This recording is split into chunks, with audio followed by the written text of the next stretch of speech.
Welcome to the Black Entrepreneur Experience podcast, inside the business, buzz, and brilliance of Black entrepreneurs. Here is your host, Dr. Frances Richards. What happens in Vegas goes all over the world on Black Entrepreneur Experience, episode number 510.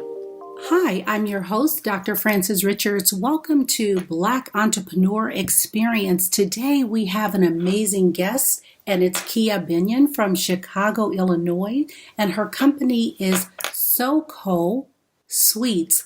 Welcome, Kia. How are you?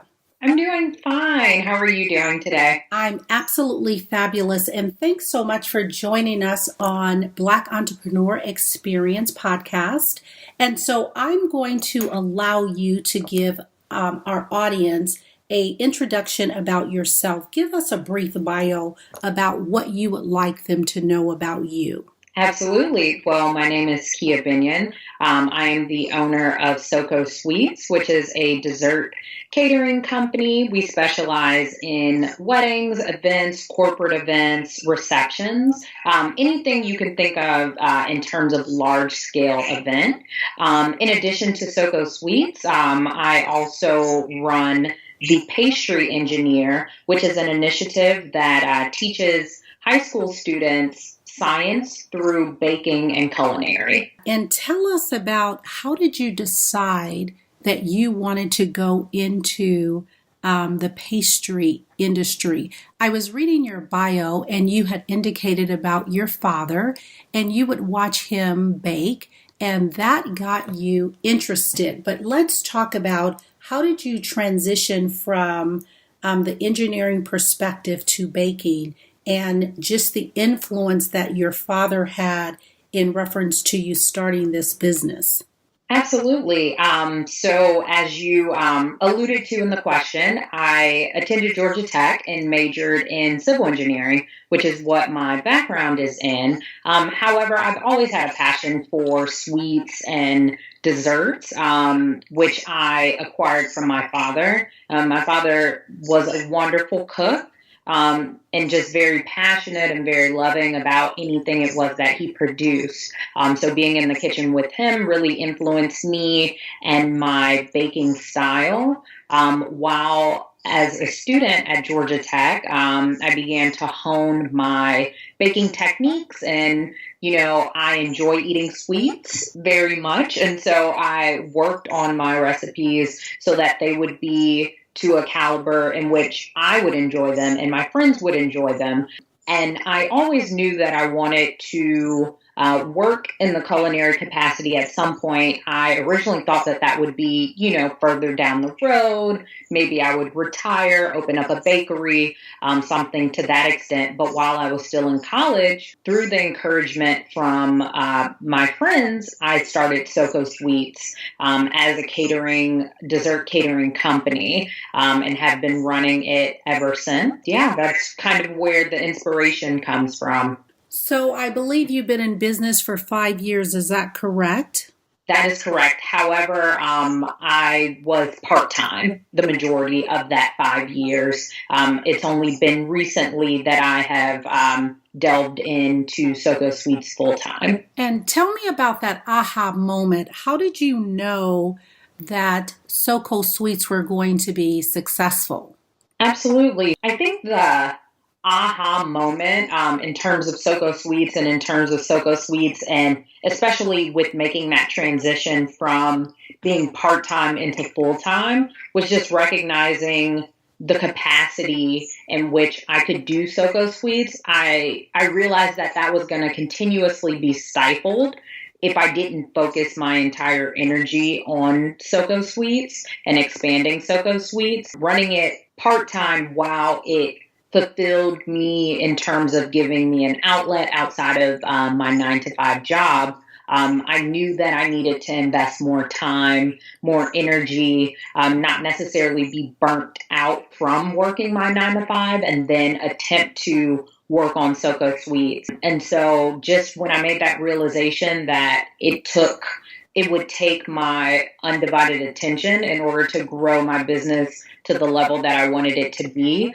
That kind of helped me with making that transition into becoming a full-time entrepreneur. So, Kia, you bring up a very interesting point, and I think our audience want to hear this. So, take us back to you had indicated that you were part-time in the business. So, tell me, what were you doing prior to, and then how did you decide to make that break to say, okay, I know that I need to do this full time? And I love what you said about the energy in terms of we talk a great deal about wherever your energy goes, wherever your focus goes, that's where your energy flows. And so when you talk about a 9 to 5, because, I've been there in terms of trying to build a business and run a 9 to 5 gig at the same time, or it's the other way around. And so how do you transition, and tell us about your journey, because I'd love to hear more about that. Absolutely. So I spent the better part of my post-grad years working as a consultant, first in healthcare and then in software and technology. So somewhat a little bit more aligned with what I went to school for originally. But quite frankly, I did not enjoy my experience working. I take that back. The first position that I had, the healthcare consulting role that I worked in, wonderful company, very supportive environment, in terms of what the work entailed, it wasn't exactly what I was looking for. And that kind of pushed me to seek out the position in software, which I quite frankly hated. For lack of a better terminology, it wasn't a very supportive environment in terms of what I needed to do on a day-to-day. It wasn't a very inclusive environment. I went to school for engineering, so I'm very used to being one of the few African Americans in the room, or one of the few women in the room. But being the only African American on my entire team, and being the only African American woman, or one of 3 African American women in an office of over 600 people, is quite frankly astounding.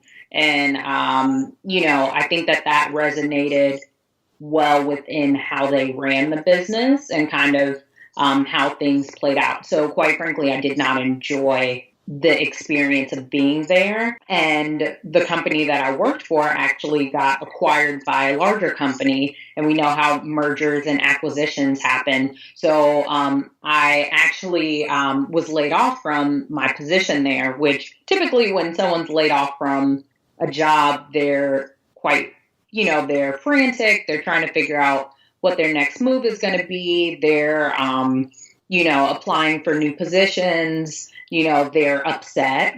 They feel like they've been completely taken off guard. I think I spent maybe 5 minutes being upset.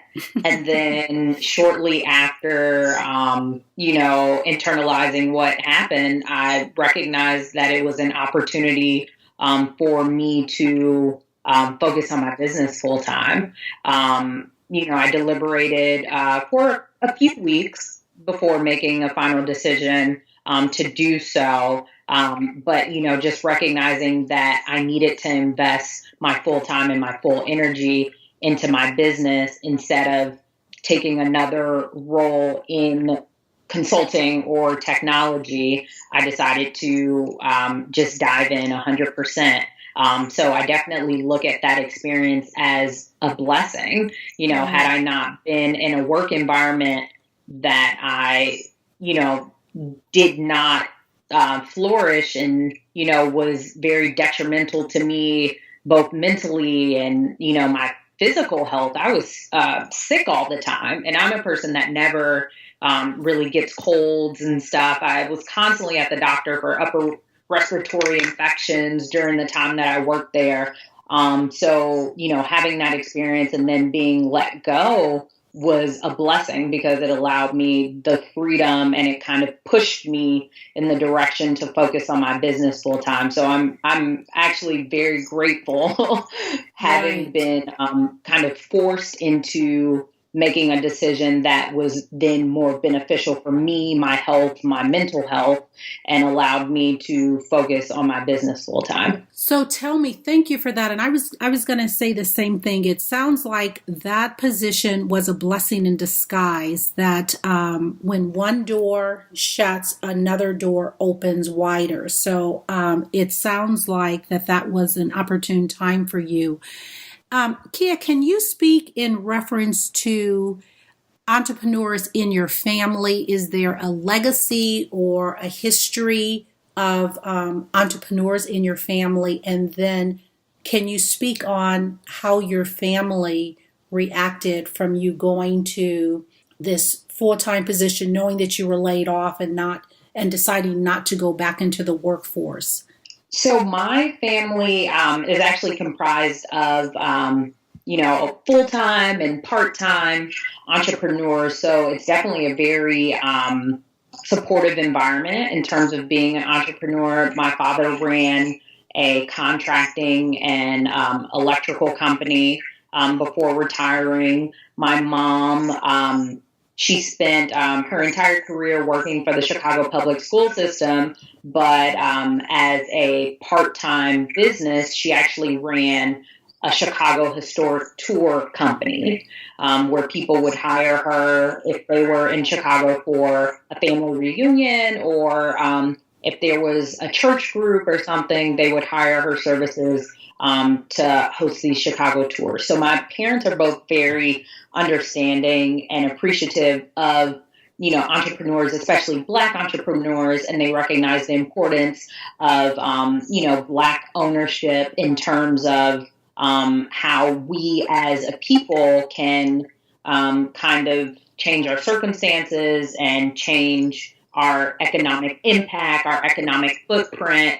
The whole concept of recycling dollars within the Black community is something that I've grown up knowing and grown up, focusing on. So in terms of, that conversation with my parents, letting them know that I was making this transition from working full-time into focusing on my business full-time, they've been very supportive. And my parents have been supportive the entire time that I started my company. Even, I was part-time as a student in engineering. Engineering is not an easy curriculum to do just by itself. Right. And they factor in, I was in a sorority and I was involved in different things on campus. And then I made the decision to start a business. My parents were slightly cautious when I started my business in undergrad. However, when they would come to visit me in Atlanta and say I would go to class and come back, there would be, a new shelving unit for all of my baking supplies when I got home. And it would be helping me to organize things and stuff. And so even though, in the early stages, they were slightly cautious, they were very supportive. And so that support carried on into me transitioning into this full time. I am primarily a caterer, but one way that I kind of spread the word about my business and allow people to sample my goods is by hosting pop-up shops around the city of Chicago at other Black-owned businesses. And so when I hosted my first pop-up shop, my mother emailed over 100 people, letting them know that I was going to be hosting this pop-up shop. And, the turnout from her network and community was overwhelming in terms of, just their support. So, my parents are, some of my biggest cheerleaders in terms of wanting me to be successful and just showing me and encouraging me with my business. And Kia, how would you define success, and what does that look like for you, and how long did it take to manifest in your life? So I think success is one of those things that's constantly evolving, right? We set goals and then ideally we work to achieve those goals. But if you become content with just merely achieving one set of goals, then that means that you're not really pushing yourself to do more. So, for me, if I have a set of goals that I achieve, I then set new, higher, more difficult goals. And so it's constantly an evolution. So I think success is more of a journey than kind of I've arrived type of moment. So I think that I'm still, in some ways I feel successful. In some ways I feel like I still have ways to go. But as long as I'm working towards those goals and seeing realistic, tangible results or realistic, tangible progress, then I feel like I'm working in the right direction. Thank you for that. And what would you say is a daily or a weekly habit, Kia, that you do consistently that has given you the greatest success? So for me, just staying grounded is a big part of how I'm able to be successful, because staying grounded kind of helps me reel my thoughts in. It helps me to focus on what it is that I choose to set out that day, or whatever it is I choose to set out that week. One of the ways that I stay grounded is actually when I wake up, I'll jot down things that I'm thankful for, at least like 3 things that I'm thankful for, right? And then that way I'm already thinking about what it is that God has done in my life that has put me in the position that I'm currently in. And it's, I'm starting my day off on a positive, optimistic note. And so I definitely think that helps me with being appreciative when I'm comparing myself to where I was and where I am currently. And then also it helps me to look forward to the future, to know that more blessings and more success is to come. And that's really profound. I was listening to a podcast with Tony Robbins, and he was saying that about the whole gratitude. And I hear a lot of motivational speakers talk about that. And they talk about not just like you said, you are thinking about the 3 things that it's bringing you the most gratitude. He was saying that he actually will just actually embark, like if he's saying, I'm grateful for the win, he just imagined the win on his face, or he just really gets into a more deeper thought about that. So I think that that's really profound that you had shared about the attitude of gratitude. And I really think that is very good in terms of giving individuals greater success. Can you share one valuable lesson you wish you knew before starting your business? One. So I'll narrow it down a little bit. I think one of the things that I kind of underestimated in terms of, the small amount of research that I did before starting my business. Again, I was, probably like 20, 21 years old when I started my business, and, was a college student, super preoccupied. So I wasn't really prepared with running a business. I think if I would have had a better understanding of the financial obligations of running a business, and just kind of, you start a business because it's something that you're passionate about, but you also start a business as a means to an end, a means to support your life, etc. And just kind of understanding that in order to start a business, you do need capital and you do need funding. And so, not necessarily having to borrow from my parents had I saved prior to making the decision to start my business probably would have been helpful in understanding some of my costs down the line. One of the ways that I offset that or mitigated, having a lot of upfront costs was just spreading out my costs throughout. So, setting up the business LLC, obtaining the licensing, obtaining the insurance, and then, anything in terms of marketing, getting a logo created, getting a website design, a lot of those things I kind of broke out over time. And what I could do myself, I did in the interim. So actually my very first website I built myself using a program called Dreamweaver, which is an Adobe product. And I had very little web design experience, especially at that time. And so it looked like it, but that was my first website. And that was just kind of all I could do at the time. And then was able to save up enough money from the business or save up money from, allowance or, what I was getting from my parents to kind of help me stay afloat at school. Then I was able to pay someone to create a website for me. Ironically enough, my newest website that I have, I actually built myself, but it looks way better than the first one that I created. Yeah, definitely just understanding the financial obligations to starting and running a business would have been helpful, but I think I've figured it out over time. Absolutely. And I was just going to compliment your website. It's a wonderful website. So I would definitely recommend our audience will take a look at your website and support your business because it's a beautiful website. So thank you for that. Very, very easy to navigate through, and the message is very clear what you do. So yeah, thanks for that. Thank you. Thank you. I really appreciate that. And so what would you say is working well for you right now in your business, Kia?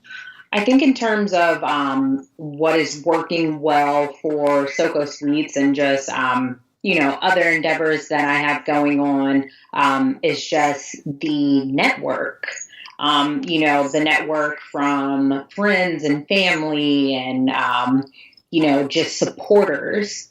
Everything's kind of falling into place during this time that I've taken a leap.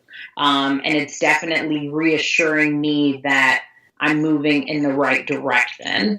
And I think that, you can definitely be a successful entrepreneur without a whole heap of friends and family, as some of your first customers and clientele. But for me and, my knowing how important friends and family are to just me in my personal life, having that level of support from them in my business has been very tremendous and, almost overwhelming, just the sense of support that I've received from people. And thank you for that, Kia. That parlays right into our next question. How do you marry, integrate, blend your personal life? You indicated that your family, your sphere of influence, your friends are very important to you. How do you integrate or blend or marry your personal life, your family life, your friends with your business? I think it's very important to figure out how to integrate the two because, you're going to spend so much time focusing on your business. You don't want to let your personal life suffer.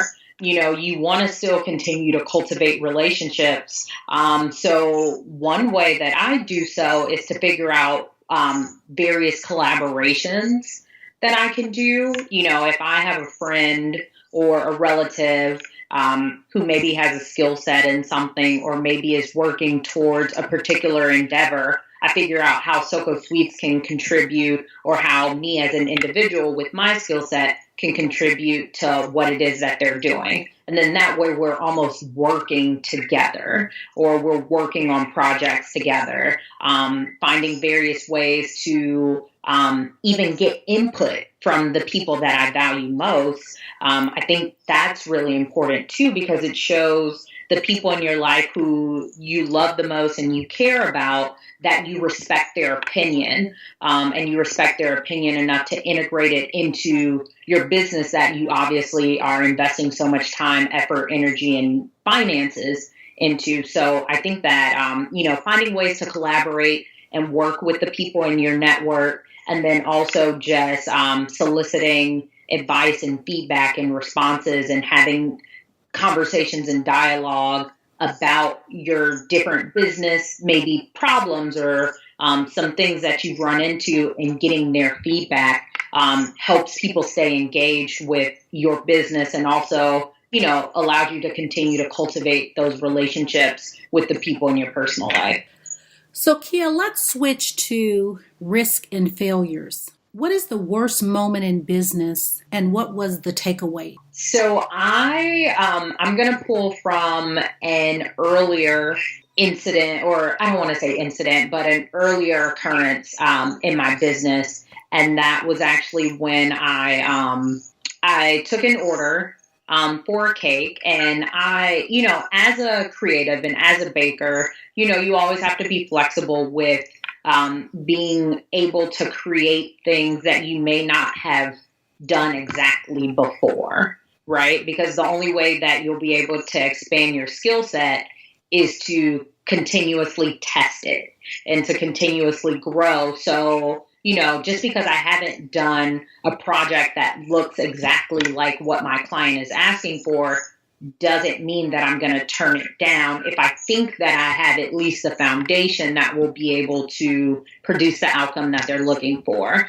But essentially, this is when I first started my business, wasn't completely confident and skilled in my cake baking. And so the client had, typically I do 8-inch round cakes, and 9-inch round cakes. And then I think I was working up to a quarter sheet cake at the time. But I hadn't done a half sheet cake, just by myself or whatever. And so the client wanted a half sheet cake, red velvet cake, pretty simple, straightforward, whatever. But it just turned into a disaster. I remember as I was assembling the cake and putting the cake together, the layers started to break apart. And I tried to use frosting to glue it together, but essentially it looked like one big mess. Just like a huge lump of red velvet, whatever. And so I was just, very disappointed, especially because the client had been a referral of mine. And I was just really frustrated with how it was turning out. And it was nearing the time of the delivery, or nearing the time that I needed to leave to go make the delivery. So I actually called the client to let them know what was going on, and, told them that I wasn't going to charge them for the cake.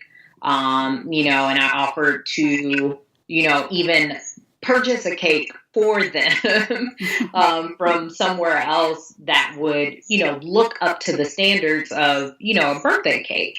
And, from that conversation, they were surprisingly very calm and receptive, and they actually refused my offer to not accept the money. They insisted on still paying me for my work, and, still thanked me, and were just very gracious. And I was surprised that the conversation even went the way that it did, because I expected them to be, angry and frustrated. This is their birthday, and now the cake that they ordered doesn't look the way that it's supposed to, and is a mess, and all that type of stuff.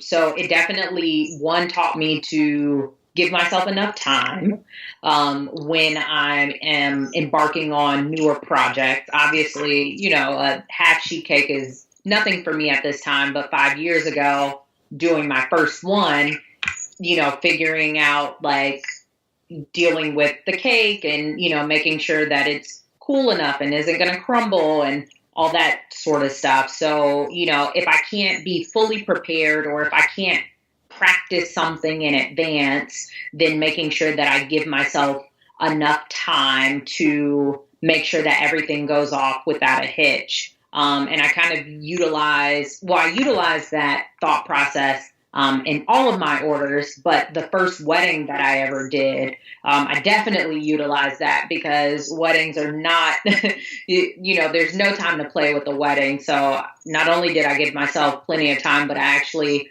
practiced a lot of my technique and a lot of kind of how I was going to approach the cake before actually constructing the cake to ensure that it would come out flawless. So yeah, I definitely learned from that situation and that example, and it definitely could have gone way worse than it did. I'm very appreciative that my client was, receptive and very gracious and just, frankly nice about the whole situation. But I definitely learned to, just kind of allow myself more time and figure out various ways that I can prepare myself if I'm embarking on a new, endeavor in terms of baking or a product that I'm creating for a client. Thanks for that, Kia. Talk to the person in our audience that they want to start a business. They're fearful. What advice would you give them? And would you give them the same advice that you did yourself in terms of starting out on a part-time basis for your business? Would you recommend that? I think that starting out part-time definitely works in some capacities, right? It allows you to build a buzz. It allows you to work on whatever your business is, establish yourself as a professional or an expert in your field, so that once you do make the leap, you already have some of that foundation there. But I also think that there are certain fields and industries where you need to start off at 100%. So one, recognizing what industry you are transitioning into and whether or not it would be beneficial for you to work on the side part-time while still working your full-time job, or if it's something that you need to go into 100%.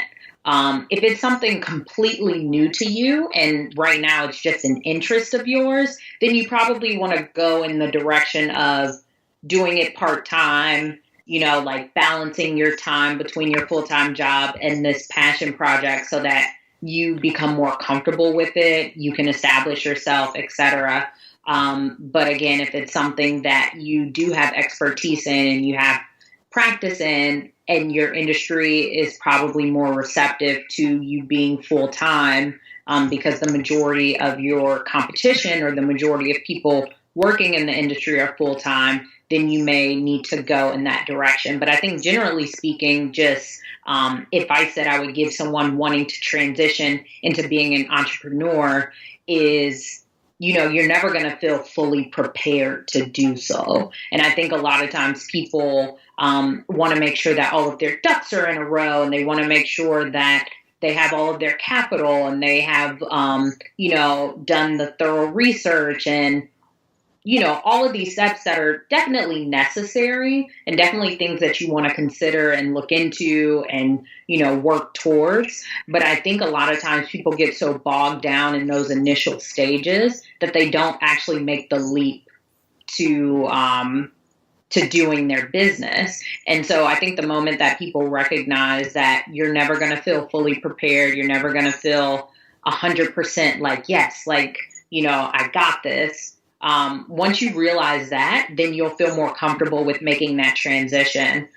Because at the end of the day, if this is truly what you're supposed to be doing, if this is truly your purpose in life, then everything is going to fall into place. Those skills that you think you need to be successful, either, somehow you'll be able to take courses on it, or you'll be able to learn the information, or someone will come into your life that has that skill set and help your business grow and flourish. So I think, just not getting too bogged down in that preparation stage, because you're never going to feel 100% prepared to be a business owner. Sometimes you just got to go do it. And what book would you recommend to our audience and why? So one of my favorite authors is Malcolm Gladwell. I just really enjoy his writing style, and just kind of how he approaches telling a story. And so I've read quite a few of his books, but I think my ultimate favorite, and I think the one that is most applicable to being a business owner, is Outliers. Just because the way that he kind of breaks down these people that have excelled in their field and some of the common threads between what they were doing to prepare themselves for the opportunity. As somebody who's aspiring to be a business owner, what are you doing during this transitional phase to prepare yourself and to get ready for when your opportunity comes. When that shining moment, when that casting director, or when, the bank reaches out to you approving the loan for you to start your business. What are you doing to be prepared for that moment? So I think that the book Outliers really puts that into perspective and is very motivating for, just getting out there, making sure that you're constantly working on your craft and making sure that you're constantly working on what your core competencies are for your business. So tell me, Kia, if you conducted this interview and asked the questions, what is one question that you would have asked yourself that I didn't know? I think in terms of, in this particular interview, something that wasn't asked that I maybe would have included would be a question in terms of, we did mention that I'm from Chicago, born and raised. So a question that I actually get sometimes is just kind of how being from Chicago has influenced me in my cooking style, but also me as an entrepreneur. And so I think to answer that question, my personality is very ingrained with being a Chicagoan, specifically a South Sider. When you think of resilience and determination and all of these attributes that I would give to, Black women on the South Side of Chicago, I definitely think that those attributes, one, exist in my personality, and two, have helped me to persevere and be a successful entrepreneur. And then with regards to my cooking style, Chicago is one of the best culinary cities in the world. And it has, made me almost a, before I embarked on my business endeavor, I was a foodie. I fell in love with food. I had an appreciation for food, and I knew that being from Chicago, everybody around me had that same love, appreciation, and high standard for what they considered good food. So when I create things and even create new recipes, and I know some of the best critics are people in Chicago because, one, they're going to tell you exactly how it is, and two, they know good food. So I think being from Chicago and having grown up in Chicago definitely plays a role in how I approach baking and then also how I approach my business. And now we've come to the part of our show where it's called Fun Facts Lightning Round. And I'm going to ask you a series of questions, and I want you to give a short answer for each of the questions. The last movie you saw? Get Out. You relax doing what? Traveling. Your favorite singer? Beyonce. Your favorite dance song? Oh, that's tough. I'd say right now, Bruno Mars, 24 Karat.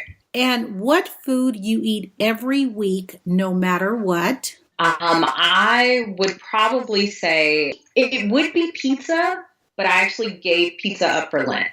Okay. So, and your favorite? February, because that is my birth month. Wonderful. And happy belated birthday. Thank you.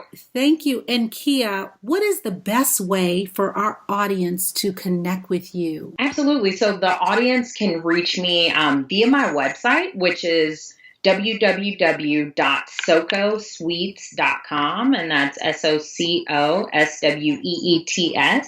I'm also on Instagram, Twitter, and Facebook at Soco Sweets. So just hop on the Instagram, follow me. You can see some great pictures of some delicious pastry. Log onto my website, join the mailing list so that you can get weekly updates from my blog posts and just different things that I have going on. But those are the easiest ways to get in contact with me. Thank you so much. And if you're in the Chicago area, we definitely want you to reach out to Kia at Soko Sweets and also post on the website and let us know that you reached out and connected. And we want to thank you again, Kia, for being on Black Entrepreneur Experience.